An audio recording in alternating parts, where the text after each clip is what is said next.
नमस्कार किसान भाइयों, देशवाली पोल्ट्री ज्ञान में आप सभी का स्वागत है। आज इस वीडियो में आप सभी को नया पोल्ट्री फार्म किस तरह से बनाया जाता है इसके बारे में जानकारी देने वाला हूं। जो भी किसान भाई या दोस्त मित्र नया पोल्ट्री फार्म का सजेशन लिए हैं तो ये वीडियो ज़रूर देखें, और वीडियो में नए आए हैं तो वीडियो को लाइक कर दें, चैनल पर भी नए हैं तो चैनल को सब्सक्राइब कर दें और अपने ज़रूरतमंद दोस्तों को शेयर ज़रूर कर दें। आइए फिर बताते हैं कि नया पोल्ट्री फार्म बनाने के लिए बॉयलर पोल्ट्री फार्म हो या फिर अश्लील बच्चे हो या सोनाली के हो, अगर फार्म का सजेशन आप लिए हैं तो बनाने के लिए किन किन बातों का ध्यान देना चाहिए, सारी बातों का इस वीडियो में हम शेयर करने वाले हैं। कृपया वीडियो को अंत तक देखें, वीडियो को स्किप न करें, अन्यथा आपको पूरी जानकारी सही से मिल नहीं पाएगी और आप पोल्ट्री फार्म सही से बना नहीं सकेंगे। पोल्ट्री फार्म बनाने का तरीका, उनका स्टैंडर्ड जो साइज़ होता है, चौड़ाई की जो बात करें तो चौड़ाई उसकी 26 से 30 फीट के बीच में होनी चाहिए। इससे ज़्यादा नहीं रखें, इससे ज़्यादा रखने से आपके फार्म में गैस की समस्या होगी, अमोनिया गैस उत्पन्न होगा और आपके बर्ड्स में प्रॉब्लम होंगे। इसलिए 30 फुट से अधिक चौड़ाई वाले पोल्ट्री फार्म ना बनाएं। लंबाई आप जितना चाहें बना सकते हैं, बशर्ते चौड़ाई आपको 26 से 30 फीट के बीच में ही रखना है। और मेन पॉइंट की बात कहें तो इसकी दिशा इनका जो पोल्ट्री फार्म बनाने का दिशा पूरब से पश्चिम का ही दिशा सर्वमान्य माना गया है, अति आवश्यक है। इसलिए जब भी आप पोल्ट्री फार्म शेड का निर्माण करें उसकी दिशा पूरब से पश्चिम ही बनाएं। चौड़ाई आपको 26 से 30 के बीच में रखना है और लंबाई इसका आप जो भी रख सकते हैं। और हाइट की अगर यदि बात करें तो मिडिल का हाइट 12 से 14 फीट के बीच में रखें, ये हाइट बहुत ही बढ़िया रहता है। और साइड का जो है कम से कम 6 फीट से कम नहीं रखना है, 6 फीट से ज़्यादा ही रखें। 7 फीट 8 फीट 9 फीट रहे तो चलेगा, लेकिन 6 फीट से कम नहीं रखें, ये स्टैंडर्ड साइज माना गया है। और इनका जो फर्श है, ज़मीन इसको कच्चे मिट्टी से ही रखना है, इसको पक्का बनाना नहीं है या फिर इसे ईंट का भी सोलिंग नहीं करना है। बढ़िया पोल्ट्री फार्म बनाने के लिए आपका फर्श कच्चा ही सबसे बेटर होगा। और बाहर के हाइट से अंदर की जो हाइट है, ज़मीन लेवल की हाइट, वो अंदर की हाइट आपको कम से कम 1 फीट हाइट रखना होगा, क्योंकि बरसात में जब पानी गिरेगा तो उस पानी का प्रभाव आपके पोल्ट्री शेड के अंदर नहीं हो, इसलिए अंदर का हाइट कम से कम 1 फीट बना के ही। और साइड की जो दीवार है उस दीवार को हमको कम से कम 1 फीट में ही रखना है, 1 फीट से ज़्यादा हाइट ना करें। साइड में जो बाउंड्री वाल दिया गया है पोल्ट्री फार्म का, उसका हाइट 1 फीट ही रहना चाहिए। अब डिपेंड करता है कि आप फार्म किस तरह बनाते हैं। जैसे कि ये वीडियो में आप लोग को दिखा रहा हूँ, जो ये फार्म बना हुआ है वो इसमें लोहे का काम किया गया है, टोटल इसमें लोहे की काम किया गया है। और इसका जो सीट लगाया गया है वो सीट सीमेंटेड वाली सीट है। आप चदरे वाले सीट भी लगा सकते हैं, लेकिन बता देता हूँ कि चदरे वाले सीट में हीट बहुत ही ज़्यादा लगती है, गर्मी उसमें इंटेक कर जाता है, इसलिए लोहे की चादर नहीं लगाने से ही आपको बेनिफिट होगा। आप लोहे की चादर और सीमेंट की चादर से भी बेस्ट एक चीज़ माना गया है, जिसे हम टाली कहते हैं या सामान्य भाषा में उसका खपड़ा भी बोल सकते हैं।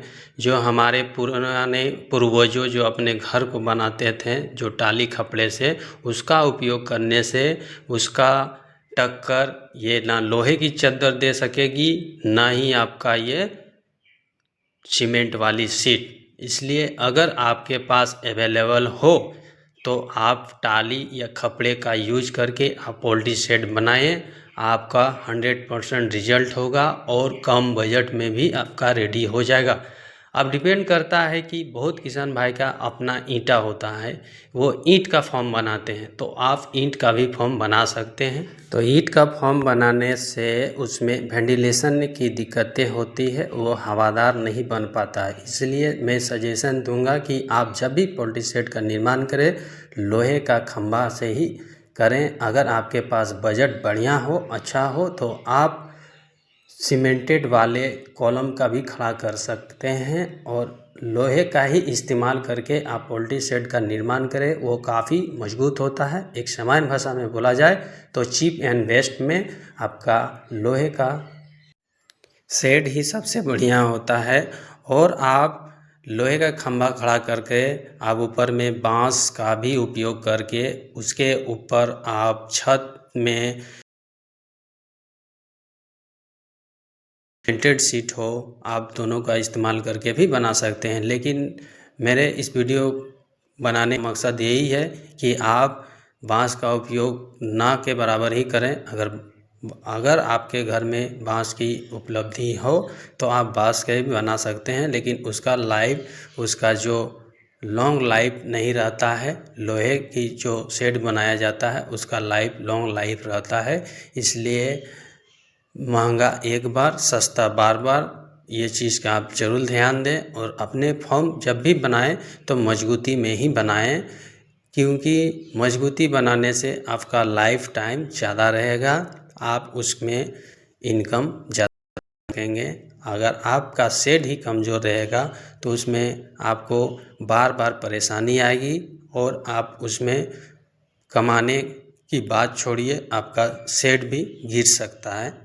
इसलिए जब भी शेड का निर्माण करें मजबूती का ही निर्माण करें। अगर आप लोहे का खंभा का इस्तेमाल करते हैं तो उस खंभे को कम से कम 2 से 3 फीट हाइट तक उसको कंक्रीट सीमेंट से ढलाई कर देना है, ताकि वो मजबूती बना रहे और जो पानी पड़े तो पानी उस पाइप को, लोहे को सड़ा ना सके। इसलिए कम से कम 2 फीट हाइट तक उसे ढलाई कर देना चाहिए। जिस प्रकार आप वीडियो में देख रहे हैं ये टोटल ही लोहे से बना हुआ शेड है और इसकी साइड हाइट 1 फीट से भी कम है और इसकी चौड़ाई बात करें तो 26 फीट है, लंबाई इसका 200 फीट है और मिडिल का हाइट ये 14 फीट का है, साइड का हाइट इसमें 8 फीट का है।